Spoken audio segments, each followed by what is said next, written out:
O Brasil deve registrar mais de 7.000 casos de câncer de laringe este ano, segundo estimativas do Instituto Nacional do Câncer. A doença acomete principalmente os homens e o seu aparecimento tem ligação estreita com o consumo de álcool e tabaco. Para falar sobre o assunto, conosco no estúdio, o doutor Erivelto Volpi, cirurgião de cabeça e pescoço do Hospital Alemão Oswaldo Cruz. Olá, doutor. Boa tarde. Prazer recebê-lo.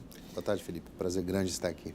Doutor, a gente pode dizer que hoje em dia o câncer de laringe no Brasil, ele tem diminuído ou aumentado? Na realidade, a incidência dos tumores malignos da garganta, da laringe, ela tem se mantido num nível razoavelmente estável. No entanto, é importante a gente realçar, como você mesmo disse, que os cânceres da garganta estão entre os 10 tipos mais comuns no homem, tá? Então, e esse tipo de tumor tem aumentado também entre o sexo feminino. E por que ele acomete mais os homens? Especialmente porque os homens ainda têm uma tendência maior ao cigarro e ao consumo de bebidas alcoólicas, né? Então, hoje nós sabemos que esses tumores são os tumores altamente relacionados ao consumo dessas substâncias. No entanto, como as mulheres hoje em dia também têm consumido mais álcool e também têm fumado mais, a incidência desse tipo de tumor também é importante entre os pacientes do sexo feminino. E tem uma faixa etária em que a doença aparece com mais frequência, doutor? A gente sabe que hoje em dia não, os jovens têm o hábito de, às vezes, exagerar um pouco mais na bebida, no cigarro. Os jovens estão mais propensos a esse tipo de câncer? Aí é uma coisa interessante, porque para que o cigarro e o álcool eles estimulem o aparecimento de doenças malignas, é importante que você consuma durante vários anos essas substâncias. Então, quanto mais cedo você iniciar o consumo de álcool e cigarro, mais cedo você pode desenvolver o câncer da garganta, o câncer da laringe e da faringe. No entanto, o pico de incidência nos casos relacionados ao cigarro e ao consumo de álcool, ele fica ao redor dos 50, 60 anos de idade. Por favor, pode concluir. E o que nós temos hoje em dia é que existe um grupo de pacientes que está desenvolvendo doenças malignas da garganta, da laringe, da faringe, especialmente relacionados ao HPV. Aí já é um outro fator. Já é um outro fator, é uma incidência mais recente e que tem acometido pacientes numa faixa etária mais jovem, por volta dos 40, 45 anos, e esses pacientes não têm diferença de distribuição quanto ao sexo. Uhum. Pessoas que trabalham com a voz estão mais propensas a esse tipo de câncer também, doutor? E quais os cuidados que você deve ter de uma maneira geral? Essa é uma pergunta que a gente escuta bastante. Quem utiliza muito a voz como instrumento de trabalho, como você, por exemplo, né? Não está mais sujeito ao aparecimento de câncer de laringe pelo fato de utilizar a voz como instrumento de trabalho. O grande fator no nosso meio realmente é o cigarro e a bebida alcoólica e, mais recentemente, o HPV. Uhum. Agora, qual que é o sintoma mais comum? Como que a pessoa percebe? Tem alguma coisa errada? O sintoma mais comum, o sintoma mais importante é a rouquidão, alteração de voz.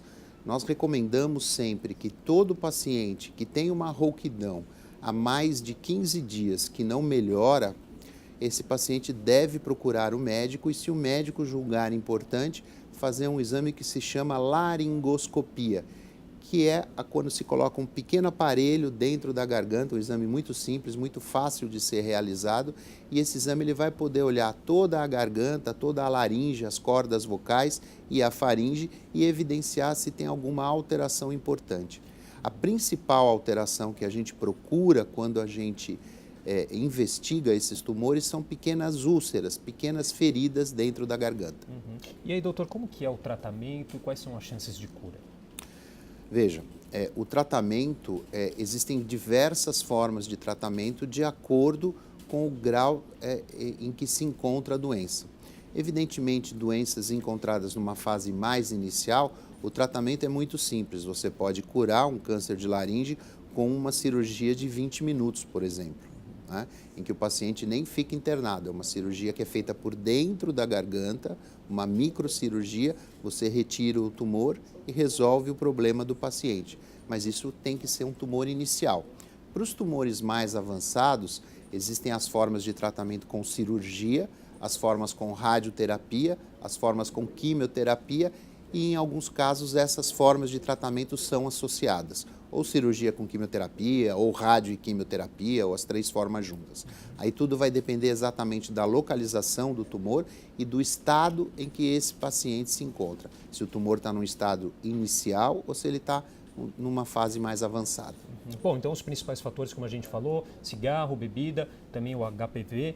Há outros fatores também aí que contribuem para o aparecimento da doença? Existem outros fatores, como por exemplo, determinadas substâncias químicas, fumaça de asbesto, mas aqui no nosso país a gente praticamente não tem esses fatores como fatores de risco. O grande fator, a grande mensagem é realmente evitar o uso de cigarro, especialmente a associação entre o cigarro e a bebida alcoólica. A associação desses 2 fatores realmente é extremamente deletéria, facilita bastante o desenvolvimento de doenças na garganta. Se a gente fizer um comparativo de alguns anos atrás, algumas décadas, onde as pessoas fumam menos, né, devido às campanhas que foram feitas para alertar dos perigos do cigarro. Isso tem contribuído para uma tendência aí que o câncer de laringe diminua?